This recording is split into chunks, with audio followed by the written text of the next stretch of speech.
사도신경으로 우리의 신앙을 고백하겠습니다. 전능하사 천지를 만드신 하나님 아버지를 내가 믿사오며 그 위아들 우리 주 예수 그리스도를 믿사오니 이는 성령으로 잉태하사 동정녀 마리아에게 나시고 본디오 빌라도에게 고난을 받으사 십자가에 못 박혀 죽으시고 장사한 지 사흘 만에 죽은 자 가운데서 다시 살아나시며 하늘에 오르사 전능하신 하나님 우편에 앉아 계시다가 저리로서 산 자와 죽은 자를 심판으로 오시리라. 성령을 믿사오며 거룩한 공예와 성도가 서로 교통하는 것과 죄를 사하여 주시는 것과 몸이 다시 사는 것과 영원히 사는 것을 믿사옵나이다. 아멘. 94장 찬송하겠습니다. 주 예수보다 더 귀한 것은 없네.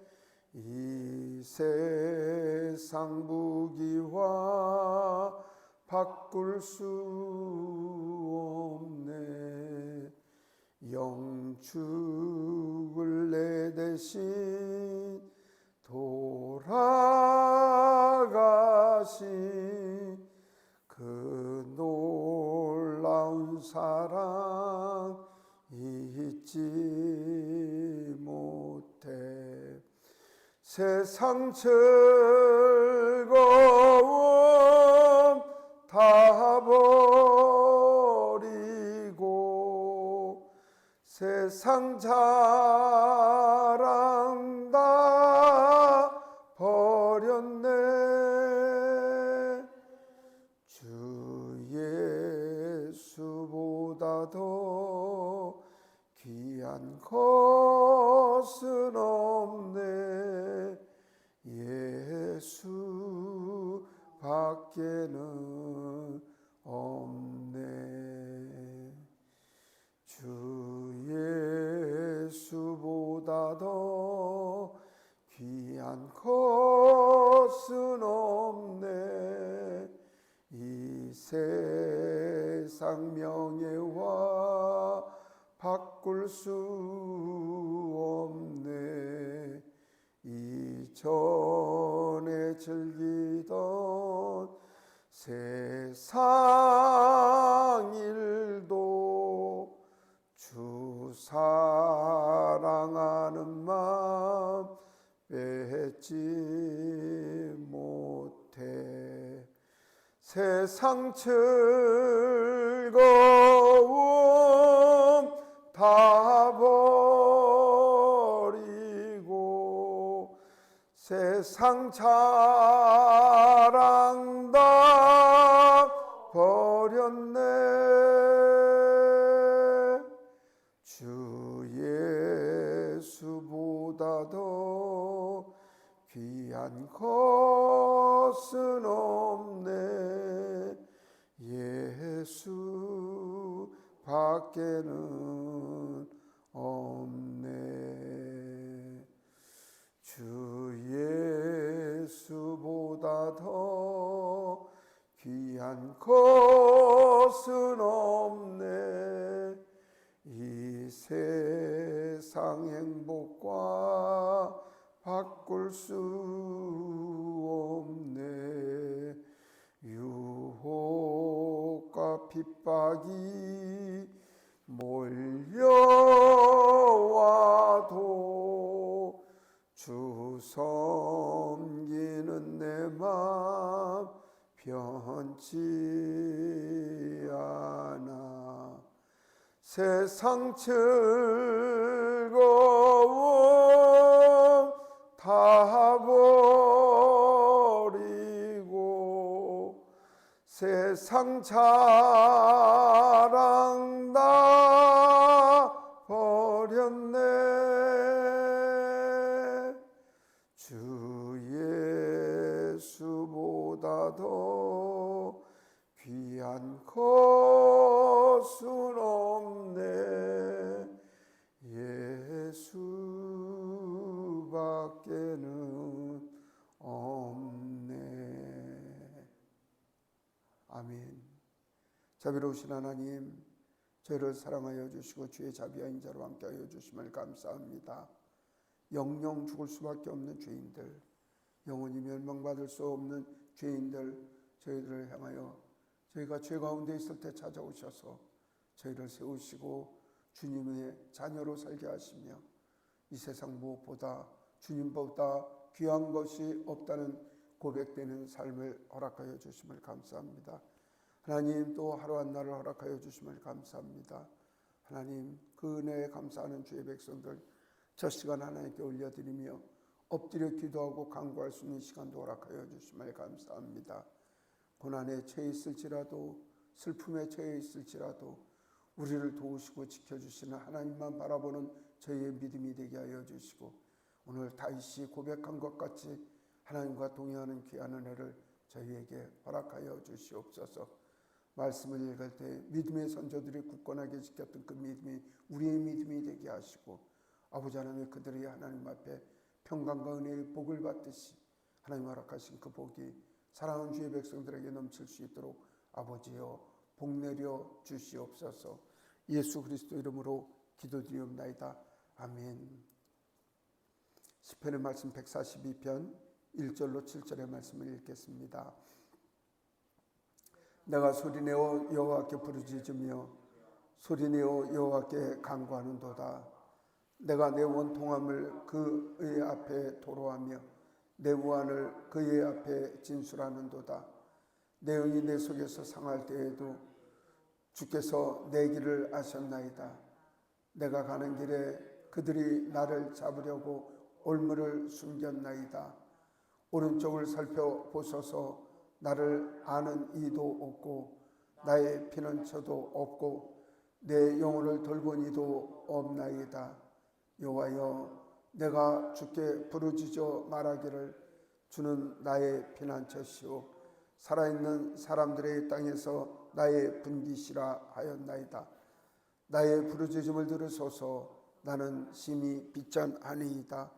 나를 핍박하는 자들에게서 나를 건지소서. 그들은 나보다 강하니이다. 내 영혼을 옥에서 이끌어내사 주의 이름을 감사하게 하소서. 주께서 나에게 갚아주시리니 의인들은 나를 두르리이다. 아멘. 하나님께 예배하는 여러 성도님들께 하나님께서 은혜와 평강 내려주시길 원합니다. 오늘 시편 142편을 읽고 있습니다.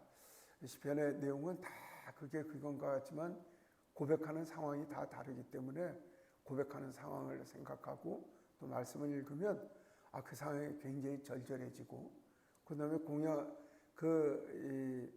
당하는 상황이 배경의 상황이 내 상황이랑 비슷하다고 이야기를 하면 그 시편의 기도가 내 기도가 되고 또 내 고백이 되고 내가 하나님 앞에 나가는 내 눈물이 되기 때문에 시편은 모든 신앙인들이 주로 암송을 하고 그렇습니다. 그래서 저희가 이제 주일 대예배 때도 꼭 시편을 암송을 하는 것은 이제 여느 교회는 찬송가 뒤에 교동문이라고 해서 이제 예배를 인도하시는 분하고 청중이 한 절 한 절을 교대할 수 있도록 그렇게 이제 성경을 편집을 해갖고 그렇게 읽으면서 식기도를 하는데 이제 시편의 진수, 시편의 맛을 아는 교회들은 이제 시편을 한 편 한 편 주일날 예배를 하면서 그렇게 합니다. 그거는 이제 우리의 전통이기도 하고 이스라엘 사람들이 하나님 앞에 예배했을 때의 전통이기도 했기 때문에 하나님을 찬송하고 하고 있습니다.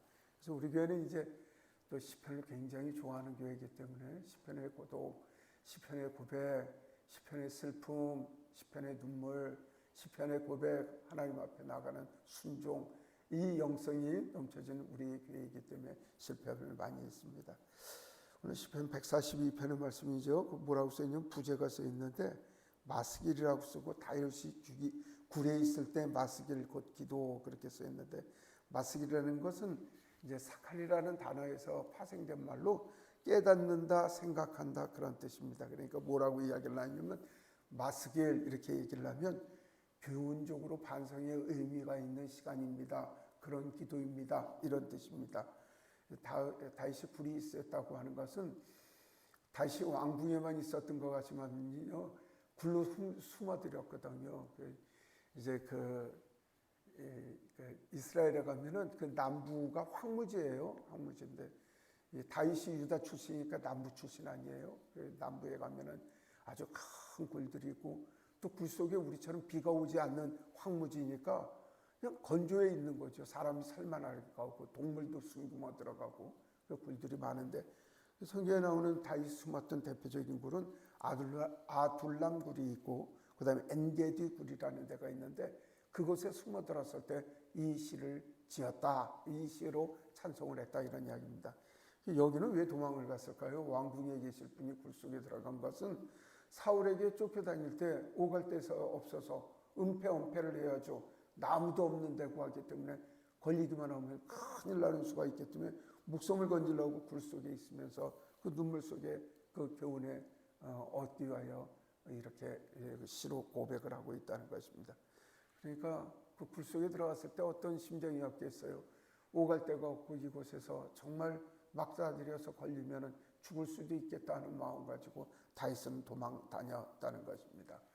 사울은 왜 다윗을 그렇게 미워했을까요? 우리가 잘 알지만은 사울은 이제 그 자기 왕위를 아들인 요나단에게 넘겨줄 마음이 있었는데 이 세상에 백성들이 전부 다윗을 좋아하는 거예요. 그러니까 다윗을 미워하게 되는 거죠. 대표적으로 사람들의 찬송이 이 사울을 굉장히 불편하게 만들었다는 것이죠. 자기하고 같이 있는데 말이죠. 사울은 천천히고 다윗은 만만이라고 얘기를 하니 얼마나 화가 났겠습니까? 그래서 사울과 다윗의 결말에 대해서 저희로 다 알고 있겠지만 다윗의 고난된 인생을 살아갈 때 정말 가슴이 아픕니다. 다윗은 영광을 받다고 하고 하나님 앞에 순종을 했다고 이야기를 하지만 이런 등식을 가지고 다윗을 생각하면 곤란해요. 다윗이 고난 가운데서도 하나님을 생각했더니 큰 영광 가운데 살았다. 이 이야기를 하면 그럼 참 곤란한 것이 다윗이 몇 살에 죽었냐면 70에 죽은 거로 우리가 계산을 하거든요. 글쎄 요즘은 뭐 장례식장 가도 어른들 연세가 어떻게 되셔? 그러면 뭐 85이야. 그러면 서운하다. 85은 좀 적다. 이런 거죠. 우리 주변의 어른들이 다들 장수를 하셔서 그런지 몰라도 제 주변의 어른들은 뭐 94, 97, 어제도 뭐 어느 권사님 어머니 하는데 94시라고 하고 그다음에 우리 강유진 선생님네 성할머니도 95, 성할아버지도 95, 외할머니도 94, 외할아버지도 95, 94, 그러시고요. 우리 백성식 권사님 어머니 되시는 분이 그저께 큰 수술을 하셨는데 그 어머니도 올해 97이시래요. 요즘은 90대를 홀럽게 사시는 이 입장에 우리가 여기서 고난 당해갖고 다윗만큼 70만큼 살다 죽는다는 건 조금 억울한 거 아니겠어요? 목사님도 몇 년 있으면 70인데 말씀이죠. 그러니까 그런 가운데서 살았다는 거죠. 그러면 다윗의 영성은 무엇을 봐야 되냐? 그 고난 가운데 끊임없이 하나님을 봤다는 거예요. 영광 가운데서도 끊임없이 하나님을 봤다는 거죠. 그리고 그가 세상의 영광에 취하지 않고 하나님의 은혜를 생각하고 살아갔다는 거죠. 삶의 태소를 그렇게 봐야지. 고난 가운데서도 하나님 섬겼더니 잘 먹고 잘 살았더라. 그러면 세상 사람들은 그렇게 얘기를 할 거예요. 이 다윗의 영성이 우리 마음속에 오지 않는 사람들은 목사님 70살인데 잘 살아요. 예수님 안 믿어도 70 사는데요. 그리고 부자로 산다고 얘기를 하면 예수님 안 믿어도 부자로 사는 사람들 말고 그 누구예요? 그 요즘 텔레비에 나오는 그 무슨 통일교회가 거기 아주머니는 지금 80몇 살이라고 하는데 얼굴이 팽팽해서 온갖 돈 갖고 사는데 그럼 그 사람도 잘 사는 거래요. 이런 얘기를 하면 그게 아니라는 거죠. 결국은 신앙이 성경이 우리가 다윗을 통해서 우리에게 교훈하고 가르치는 것은 하나님 은혜 가운데 다윗과 같이 내일 죽을지라도 하나님의 은혜에 감사하고 살고 있다는 그 다윗의 영성, 그 이야기를 시편은 우리에게 이야기를 하고 있습니다. 다윗은 말씀이죠. 정말 속상한 일을 당해요. 사울한테 그렇게 쫓겨다녔죠. 그리고 다윗이 어디 숨어 있으면 사람들이 온갖 사람들이 다 고발을 하는데 한번 생각해 보세요. 사울은 베냐민 지파고 다윗은 유다 지파예요. 유다 지파 자기 고향 땅에 숨어 있는데 고향 사람이 신고를 하는 거예요. 이거 정말 가슴 아픈 거 아니겠어요? 뭐 예를 들면 그러죠. 정치적 노선이 육지에 있는데 제주도에 들어왔는데 제주 사람들이 비난하는 거랑 같다는 이야기죠. 그래서 지금이야 무슨 정치색이 그렇게 강하지 않지만 그 나라에서는 뭐 지파가 다른 사람이라고까지도 여겼는데 베냐민 지파 사람한테 고발을 하고 다윗 지파를 비호했다는 거죠. 얼마나 민족적 아니면 지파별 가족적으로 배신감을 느꼈을까요? 그렇게 되니까 어떻게 되냐면요, 나발 같은 이들은요 다윗을 우습게 여겨갖고 다윗이 제 군사들 먹을 거 얻으러 가니까요. 뭐 다윗이라는 놈이 어떤 놈이냐고 그런 이야기가 정말 억울합니다.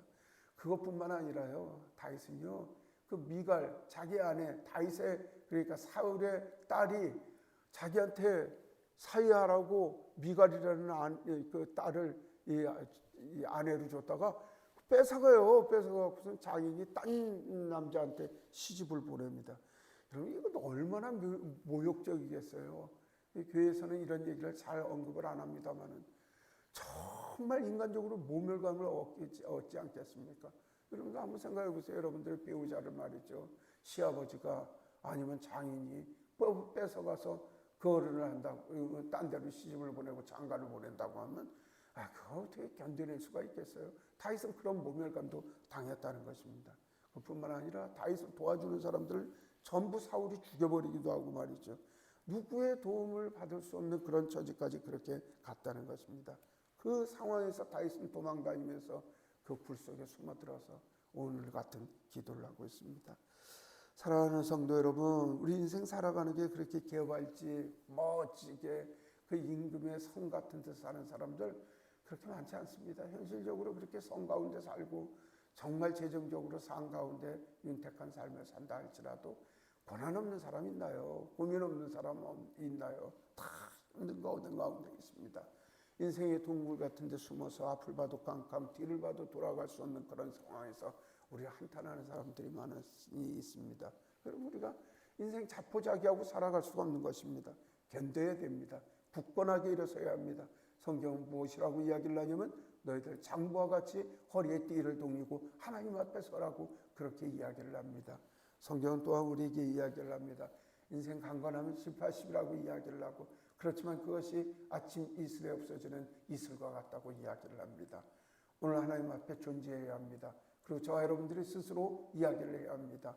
어떤 고난이 일지라도 나는 하나님 앞에 하나님의 선, 하나님의 은혜, 하나님의 예배를 선택하겠다는 마음을 가져야 할 것입니다. 그래야 사소한 걱정들이 없습니다.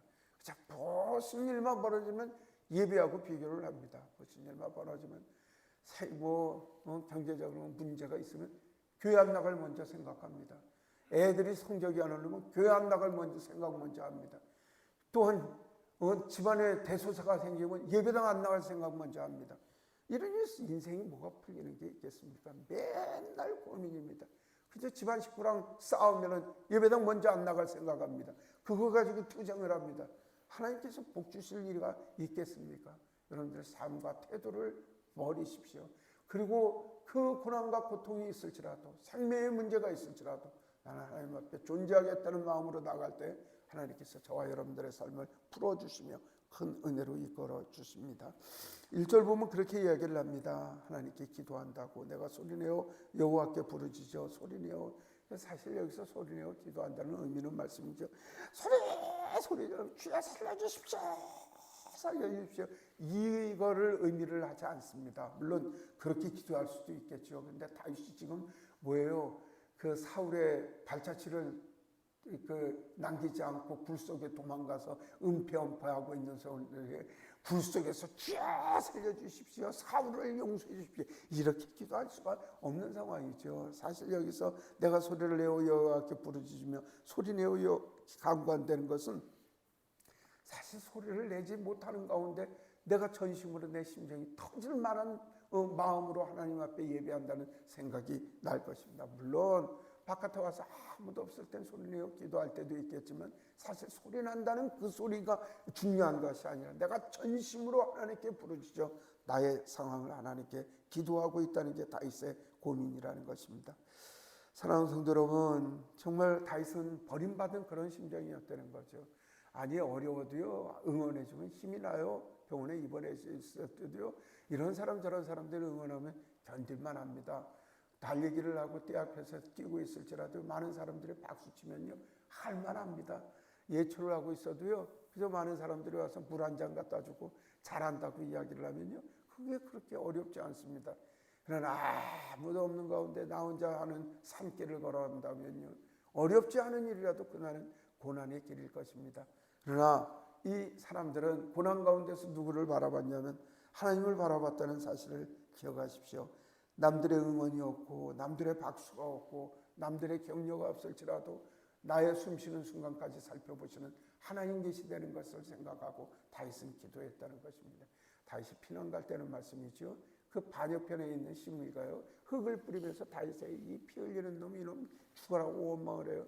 그 밑에 있던 장군이 화가 나갖고 다윗 임금이 보고 저놈 새끼 가서 한 칼로 죽여버릴까요? 그러니까 다윗은 뭐라 하냐? 야 내버려라. 내가 이렇게 처참하고 무너지는 걸 봐야 하나님께서 보셔야 하나님께서 나를 더욱 불쌍히 여기시지 않겠니? 내가 처참히 무너질게. 하나님 앞에 겸손히 있을게. 이런 영성이 다윗의 영성이라는 것입니다. 지금 이제 교회에서 자꾸만 영성이라는 이야기를 하고 이제 목사님 자꾸만 영성 전공했다 그러니까 영성 하는 건데 영성은 신앙의 태도를 이야기를 합니다. 하나님 앞에 내가 어떻게 신앙의 태도를 지으느냐.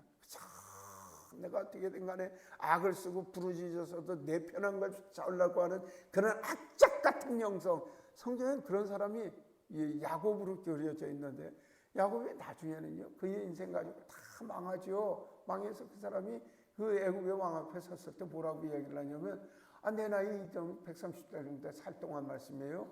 다 있는 게 험악한 세상을 살았다고 이야기를 합니다.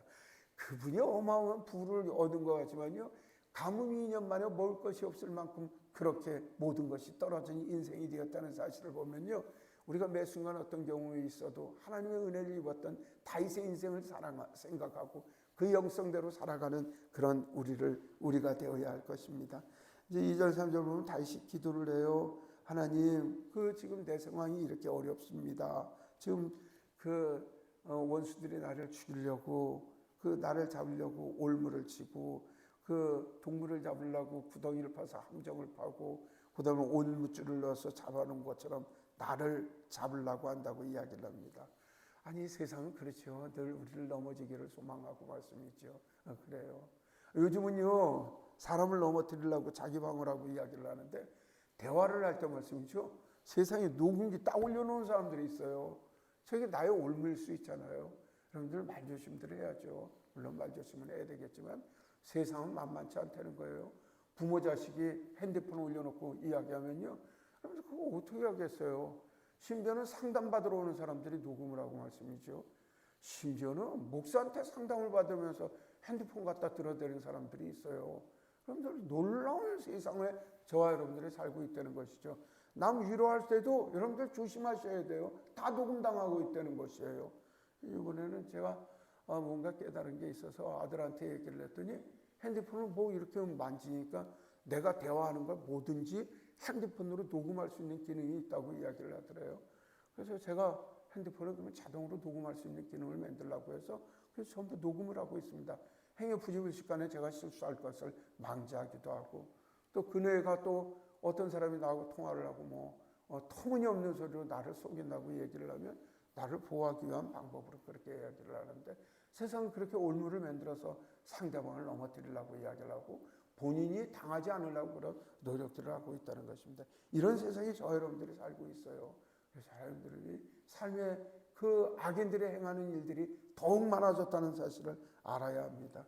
그래서 다윗은 그런 고백을 해요. 4절에 오른쪽을 살펴봐도 나를 아는 이가 없고 나의 피난처가 없고 내 영혼을 돌보는 사람도 없다고 이야기를 합니다. 여기서 오른쪽이라고 이야기를 하는 것은 보통 이스라엘 사람들의 경우에 오른쪽에서 자기를 수호해주는 어떤 강력한 힘이 있다고 이야기를 하니 4절에 내 우편에 나의 우편에서 도울 자가 없다는 이야기는 지금 아무의 도움을 받을 수 없는 상황에 있다고 그렇게 다윗은 고백을 하고 있습니다. 그러나 다윗이 그렇게 고난을 받을 때 하나님은 어디 계실까요? 다윗의 삶을 준비하고 계셨고 다윗을 영화롭게 만들기 위하여 그의 삶을 인도하여 주셨다는 사실을 기억하셔야 합니다. 욥이 시련과 고난을 당할 때 하나님께서는 그를 지키시며 굳건하게 이 길을 견디시기를 원하셨고 요셉이 고난 가운데 있을 때 하나님께서 그의 영광의 일을 준비하셔서 하나님께서 많은 사람을 살리고 동물을 살리고 하나님의 위대한 사역을 만들어 가셨다는 사실을 기억을 하십시오. 여러분들 고난 가운데 있을 때 하나님께서 내게 복 주시기 위한 좋은 시간을 마련해 주시고 있다고 그렇게 기억하시기를 소망합니다. 우리 강세욱 권사님이 아프세요. 그래서 지금 수면 치료를 한다고 의식도 깨어내지 않고 중환자실에 있다고 그렇게 소문이 들었는데 남편 되시는 어른한테 통화를 해서 유일한 통로인데 전화를 받지를 않으세요. 전화를 해도 가깝하니까 안 받으시는지 바빠서 안 받으시는지 나도 너무너무 속이 타고 말씀이죠. 나 기도하고 묵상하는 가운데 그런 생각이 들어요. 강세욱 권사님 깊은 수면에 있는 가운데 하나님께서 치료하여 주셔서 오히려 그 건강하실 때보다 더욱 건강에는 역전의 은혜를 허락하여 주셨으면 좋겠다. 그런 마음으로 기도를 하고 지금 그렇게 깊은 수면에 약물적으로 수면 가운데 있게 하지만 그 수면 가운데 천국을 맛보며 또 천국의 생활을 다 살피고 공부하는 귀한 시간이 되었으면 좋겠다. 이렇게 개인적으로 생각하고 기도를 하고 있습니다.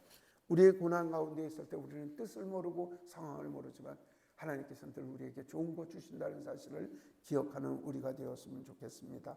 5절에 보면 그렇게 얘기를 합니다. 하나님은 나의 피난처라고 이야기를 합니다. 이 목표 가지고 살아야 합니다. 그러니까 하나님 앞에 살아갈 때 두려움도 없고 걱정도 없는 것입니다. 많은 사람들이 얘기를 해요. 하경수 목사님은 작은 목회를 하니까 걱정 근심이 없다고 얘기를 하는데 왜 작은 목회한다고 걱정 근심이 없나요? 그 다음에 늘 작은 교회니까 재정적으로 걱정이 되죠. 눈물을 흘릴 만큼 어려운 일들이 많이 있고 지금 주방에 접시들이 지금 사다 놓은 지가 지금 20년이 지나니까 떨어지면 그냥 한 번에 다 박살이 나요. 우리 접시가 얼마나 깨끗해요. 그래서 그 접시를 더 샀으면 좋겠다 이런 생각이 되는데 가격이 만만치 않아요. 그래서 제 아내한테 그 접시를 좀 삽시다 그랬더니 깨지고 교회 재정도 없는데 그거 사면 되겠냐고 얘기를 하는데 우리 교회가 좀 재정이 많다고 하면 그거 걱정하겠습니까? 그냥 다 구매를 해놓으면 되죠. 없는 가운데 이거 재정이 어려운데 우리 성도들 힘들게 그렇게 어떻게 하나 이런 생각. 그리고 또 한편으로 뭐라고 생각을 하냐면 우리가 좀 재정적으로 여유로운 교회라면 큰 교회라면 그런 걱정 안 할 텐데 이런 생각도 하고 있단 말이죠. 근데 그것보다 본질은 무엇이냐면 재정이 어려운 가운데도 주의 복음의 말씀을 전하려고 하고 새로 나온 이들에게 진리를 가르쳐야 되고 예외자로 세워가고 이것이 우리 교회의 본질적인 삶이라는 사실을 깨닫으면 이것저것 바라볼 것도 없고 이것저것 때문에 고민할 것도 없다는 것입니다. 저와 여러분들 하나님의 굳건한 나라 하나님께서 우리에게 주신 사명을 위하여 기도해야 될 것입니다. 6절 7절 이런 이야기를 합니다. 하나님 저는 비천합니다. 나를 건지시라고 그렇게 이야기를 합니다. 하나님 나를 괴롭히는 이들은 나보다 강하다라고 이야기를 합니다. 하나님께서 나를 보호하여 주시고 인도하여 주셔야만이 내가 하나님 앞에 바로 설 수가 있다는 것입니다. 다윗은 이런 고백을 하면서 눈물을 흘리면서 이야기를 합니다. 지금 다윗이 7절의 고백은 말씀이죠. 그 동굴 속에 숨겨져 있을 때의 고백입니다. 그렇게 숨면서 하나님 나를 도와달라고 이야기할 때 다윗을 쫓던 사람이 400명이 600명이 되고 사울이 죽고 나서 이스라엘 사람들이 모두가 다윗으로 돌아오는 하나님의 놀라운 일이 벌어졌다는 것입니다. 여러분들 엔게디 불과 같은 불 속에서 여러분들 부르짖고 계십니까? 조금만 기다리십시오. 그리고 하나님께 더욱 의지하고 나갈 때 하나님께서 귀한 것을 허락하여 주시고 여러분들의 삶을 회복시켜 주실 줄 믿습니다. 오늘 다윗이 기도했던 그 기도가 우리의 기도가 되기를 소망합니다. 기도하겠습니다. 자비로우신 하나님 저희를 이끄시고 인도하여 주셔서 고난 가운데서 저희를 인도하여 주신 주님의 은혜를 경험하게 하심을 감사합니다. 우리를 지켜주시옵소서. 주의 은혜로 살아가게 하여 주시옵소서.